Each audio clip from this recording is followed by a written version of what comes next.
हाय बच्चों, मैं धीरज कुमार साहू, भौतिक ज्ञान प्रवक्ता। बच्चों, विद्युत चालन के चैप्टर में हमने अनुगमन वेग जाना, धारा घनत्व जाना, विद्युत धारा जानी और इनके बीच संबंध भी जाने थे। आज हमारे पास एक बहुत अच्छा टॉपिक है जिसका नाम है ओम का नियम। तो आज विद्युत चालन के अंतर्गत हमारी हेडिंग है ओम का नियम, ओम्स लॉ। ओम्स लॉ क्या होता है, क्वेश्चन यह उठता है सबसे पहले। ओम्स लॉ, यदि किसी चालक सन 1826 में जर्मन वैज्ञानिक जॉर्ज साइमन ओम ने यह नियम दिया। इस नियम के अनुसार यदि किसी चालक की, चालक से मतलब तार इत्यादि है, कोई यह तार है, यदि किसी चालक की भौतिक अवस्थाएं ना बदली जाएं, कौन सी अवस्थाएं? भौतिक अवस्थाएं ना बदली जाएं। कौन सी अवस्थाएं? फिर से रिपीट करें, भौतिक अवस्थाएं, फिजिकल स्टेट। भौतिक अवस्थाओं से तात्पर्य ताप, दाब, आयतन। ना तो ताप बदलें, ना दाब बदलें और ना ही क्या बदलें? आयतन बदलें। यदि किसी चालक की कौन सी अवस्थाएं?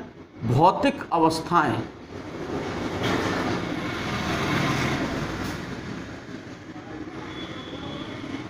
ना बदली जाएं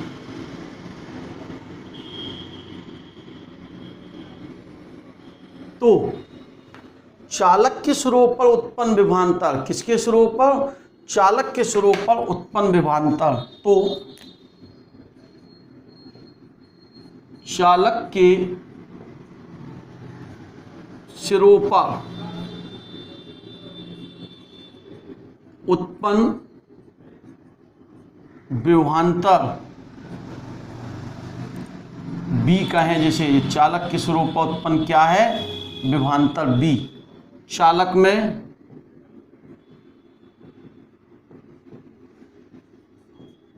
प्रवाहित धारा, चालक में प्रवाहित धारा क्या कह रहे हैं हम? आई के समानुपाती होता है।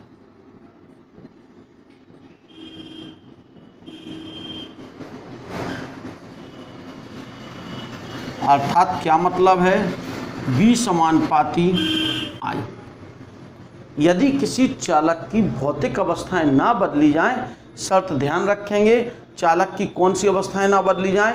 भौतिक अवस्थाएं ना बदली जाएं तो चालक के स्वरूप पर उत्पन्न विभवांतर, उसमें प्रवाहित धारा I के क्या होता है? समानुपाती होता है। इस कथन को ओम का नियम कहते हैं। 1826 में जॉर्ज साइमन ओम ने दिया था इसे। चालक में मीन्स विभवांतर और धारा के बीच यह क्या है? संबंध है। अगर हम इस समानुपाती को हटाएं तो एक नियतांक आता है आर, कहता है जहां आर विद्युत प्रतिरोध है।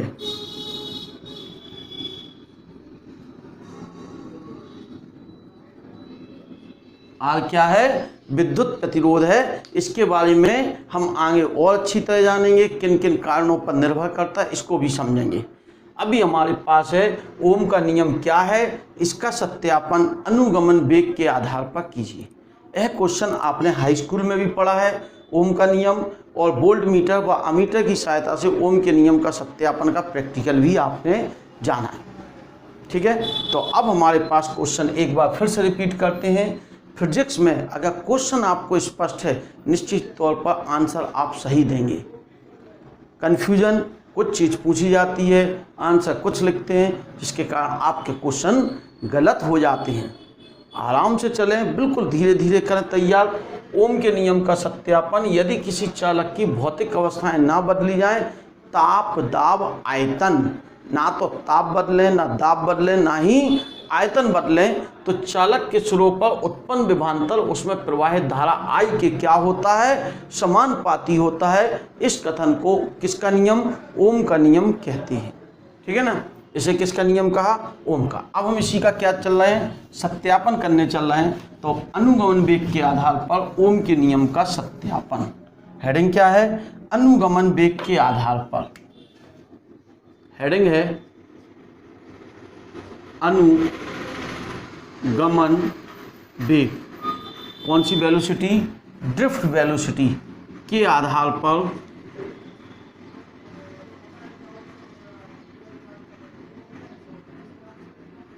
ओम के नियम का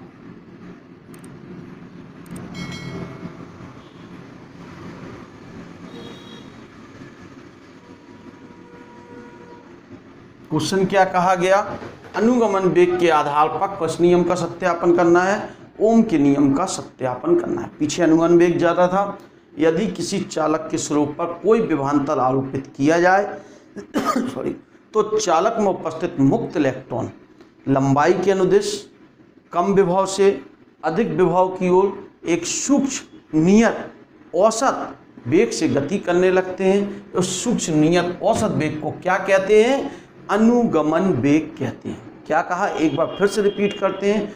यदि किसी चालक के स्वरूप पर कोई विभवांतर आरोपित किया जाए तो चालक में उपस्थित मुक्त इलेक्ट्रॉन लंबाई के अनुदिश सूक्ष्म नियत औसत वेग से कम विभव से अधिक विभव की ओर जाने लगते हैं। इस सूक्ष्म नियत औसत वेग को अनुगमन वेग कहते हैं।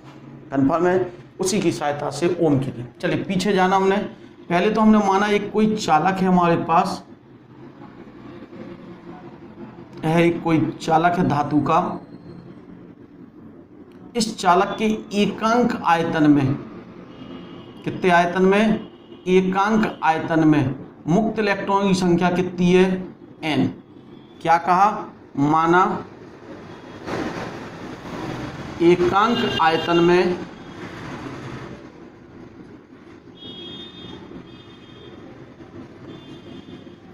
मुक्त, वैसे हटा दें, चित्र की आवश्यकता नहीं है। मुक्त इलेक्ट्रॉनों की संख्या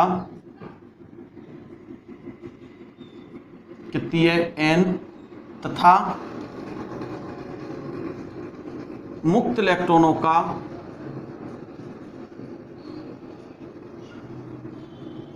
अनुगमन वेग, ड्रिफ्ट वेलोसिटी बोलते हैं, vd है। तब चालक में प्रवाहित धारा, कौन सी धारा निकाल रहे हैं? प्रवाहित धारा। क्या होगी प्रवाहित धारा? करंट I बराबर NEA/BD। समीकरण नंबर 1। यहाँ कुछ चीज़ें छूट गई हैं। ई के बारे में परिचय नहीं दिया, ए के बारे में। थ्योरी कहाँ से बनी? सूत्र याद था, ध्यान था, हमें मालूम था एन प्रयोग होना है, बीडी प्रयोग होना है, ए प्रयोग होना है। तो हम यहाँ एक चीज़ और बढ़ा देते, माना कि चालक का परिच्छेद क्षेत्रफल ए एकांक आयतन मुक्त। भूल गए, कोई दिक्कत नहीं, हम ऐसे भी लिख सकते हैं जहाँ ए चालक का क्या है? परिच्छेद क्षेत्रफल। परिच्छेद मीन क्रॉस सेक्शन एरिया। ई क्या है? इलेक्ट्रॉन का आवेश है। ई क्या है? इलेक्ट्रॉन का क्या है? आवेश है। कन्फर्म इतनी सी बात। समीकरण ए। अब सोचो हमें आई, अब इसमें बीडी चाहिए, जरा गौर करें। वी चाहिए विभवांतर, और जी आ रहा है वीडी। वेग से हम त्वरण प्राप्त कर सकते हैं। हमें निकालना क्या है? बीडी, विभवांतर। तो ऐसे हम इस डेरिवेशन को एक रफ में समझ लें। अगर हमें वेग चाहिए, वेग, तो वेग के लिए क्या निकालना पड़ेगा? त्वरण। त्वरण किसी ना किसी बल से आएगा। वेग वीडी का मान चाहिए हमें, तो हम क्या निकालेंगे? त्वरण। त्वरण के लिए क्या निकलेगा? बल। बल का क्षेत्र होगा यहाँ वैद्युत क्षेत्र, और वैद्युत क्षेत्र किससे? यानी इनके बीच क्या है? संबंध है। तो वही संबंध हम प्राप्त कर ले। वीडी का मान विभवांतर के पदों में यहाँ रख दें तो आई और वी में संबंध आ जाएगा। वही क्या कहलाएगा? ओम का नियम कहलाएगा। चलिए करते हैं इसको। माना चालक की लंबाई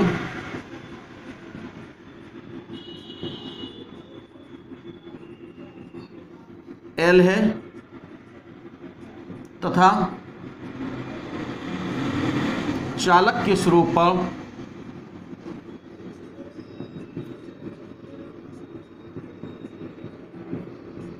विभवांतर पोटेंशियल डिफरेंस आरोपित किया जाता है।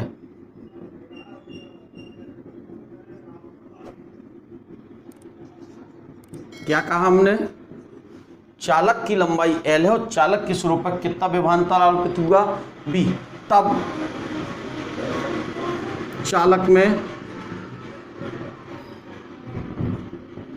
उत्पन्न वैद्युत क्षेत्र क्या होगा? वैद्युत क्षेत्र E बराबर V/L। पीछे वाले चैप्टर को याद करो, विभवांतर और वैद्युत क्षेत्र की तीव्रता में, विभवांतर और वैद्युत क्षेत्र की तीव्रता में संबंध था। अब इस क्षेत्र के कारण बल निकालेंगे। क्यों? पहले हम विभवांतर से कहाँ आ गए, अब वैद्युत क्षेत्र से कहाँ पहुँचना है? बल पर। वैद्युत क्षेत्र से कहाँ पहुँचना है? बल पर। तो बल निकालना है। यदि किस पर बल? इलेक्ट्रॉन पर। इलेक्ट्रॉन पर, कौन से इलेक्ट्रॉन पर? मुक्त इलेक्ट्रॉन पर। क्षेत्र E के कारण उत्पन्न बल कैसे निकलेगा? विद उत्पन्न बल F बराबर E/Q। F बराबर E बराबर F/Q, सॉरी, E बराबर F/Q से F बराबर E × Q। E की वैल्यू रख दो, रख दें वैल्यू, तो F बराबर क्या आ गया? VQV या QV/L। यदि इलेक्ट्रॉन का द्रव्यमान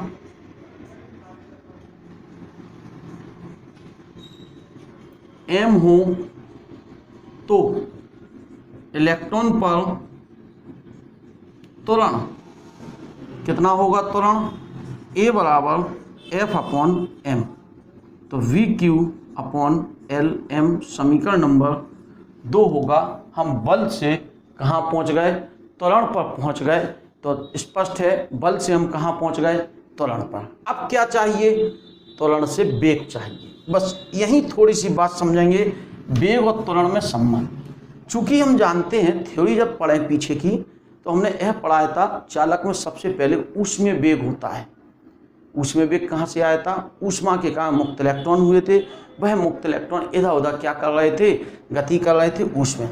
जब हमने जैसे ही बैटरी लगाई तो यह मुक्त इलेक्ट्रॉन एक सूक्ष्म नियत वेग से क्या करने लगे थे? गति करने लगे। किसी एक इलेक्ट्रॉन की बात करें हम, एक इलेक्ट्रॉन के लिए ध्यान से सुनते जाएंगे। बिल्कुल, हमने त्वरण निकाल लिया। हर इलेक्ट्रॉन पर इतना ही त्वरण क्या कर रहा होगा? कार्य कर रहा होगा। हमें वेग पर चाहिए। अगर वेग का सूत्र विभवांतर के पदों में आ जाए, यहाँ रख दें, ओम के नियम का क्या हो जाएगा? सत्यापन। देखें, किसी इलेक्ट्रॉन का ऊष्मीय वेग U है। कौन सा वेग है इसका? ऊष्मीय वेग U है। वह है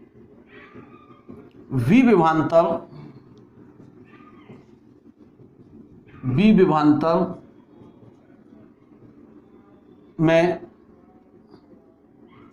आरोपित होने पर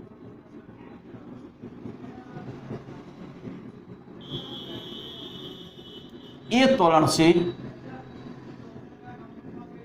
त्वरित होता है।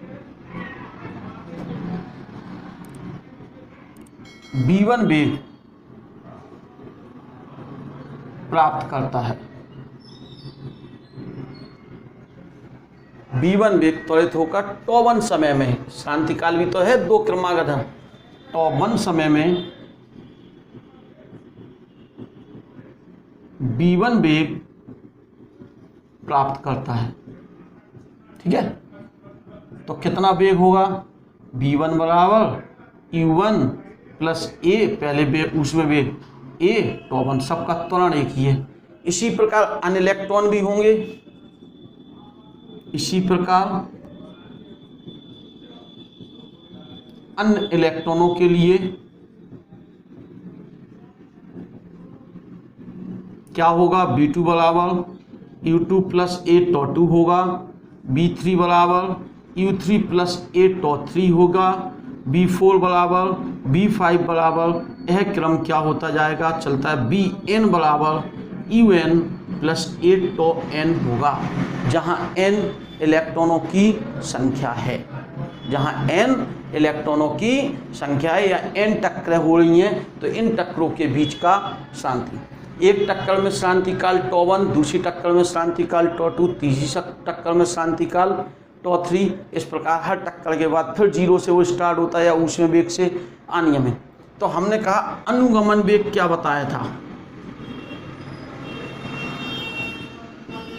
इनका औसत होगा अनुगमन वेग। क्यों, जब किसी चालक के सिरों पर कोई बैटरी आरोपित की जाती है तो चालक में उपस्थित मुक्त इलेक्ट्रॉन, कौन से इलेक्ट्रॉन, मुक्त इलेक्ट्रॉन लंबाई के अनुदिश, किसके अनुदिश, लंबाई के अनुदिश कम विभव वाले सिरे से अधिक विभव वाले सिरे की ओर सूक्ष्म नियत औसत। तो इन सब का क्या लेना पड़ेगा, औसत। औसत कैसे निकालेंगे, Vd बराबर B1 plus B2 plus B3 plus dot dot dot Vn upon n। चलो करते हैं, Vd बराबर सबकी वैल्यू रखो U1 plus A tau 1 plus B2 plus A tau 3 tau 2 plus B3 plus A tau 3 plus dot dot dot Bn plus A tau n, थोड़ा सा जगह ध्यान रखेंगे, अपॉन n।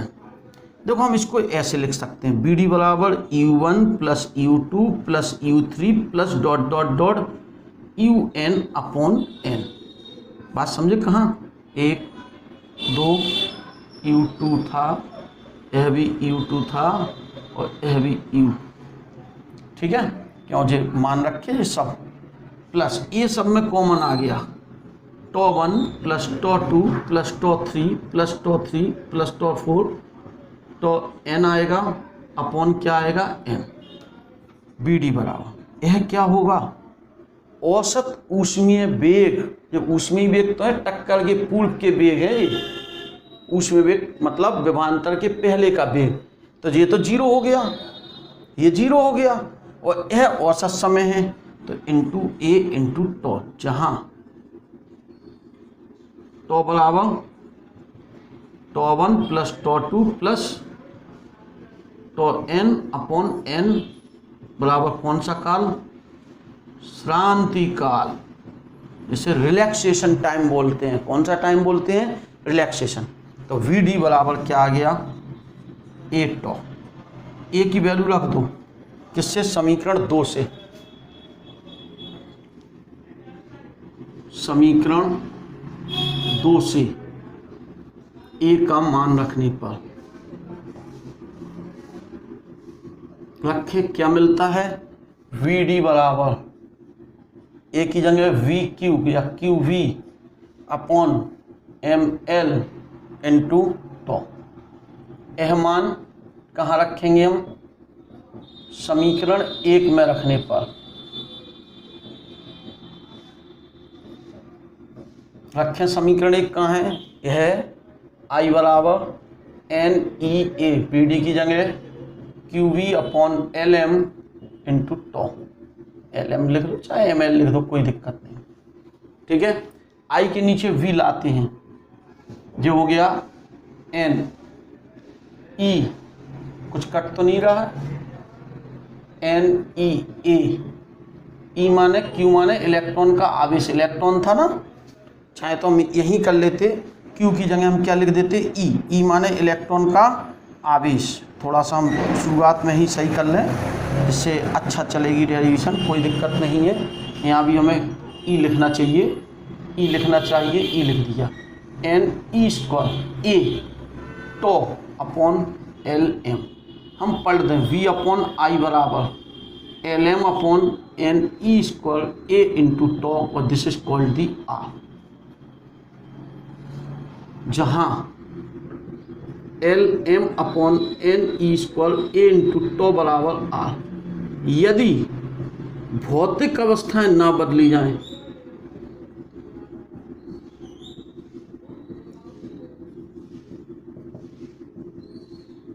जब भौतिक अवस्थाएं नहीं बदली जाए तो Lm/n/e² a × τ बराबर क्या होगा, नियत होगा।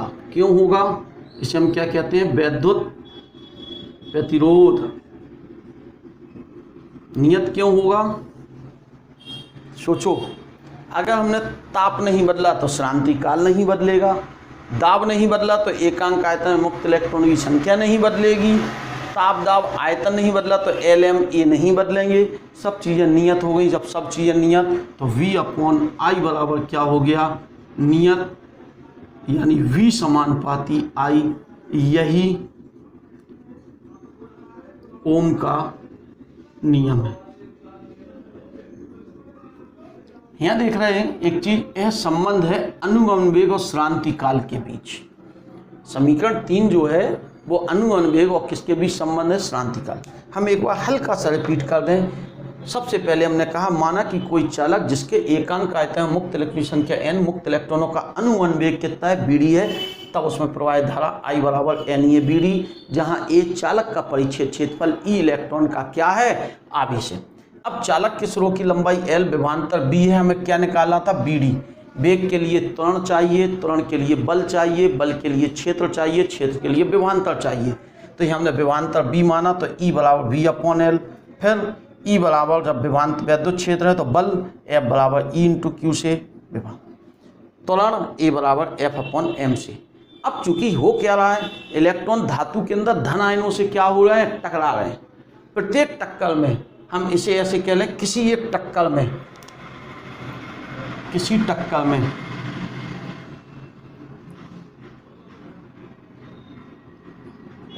किससे टक्कर में, धन आयन से टक्कर में इलेक्ट्रॉनों का ऊष्मीय वेग क्या है, U1। उस समय विभवांतर B आरोपित किया, त्वरण A मिला, श्रांति काल कितना लगा, τ1, तब वेग प्राप्त होगा V1 बराबर। इसी प्रकार दूसरी टक्कर में, तीसरी टक्कर में, चौथी टक्कर में n टक्कर हो रही है इलेक्ट्रॉनों की धन आयनों से, तो उस जो अनुगमन वेग है वो औसत निकलेगा।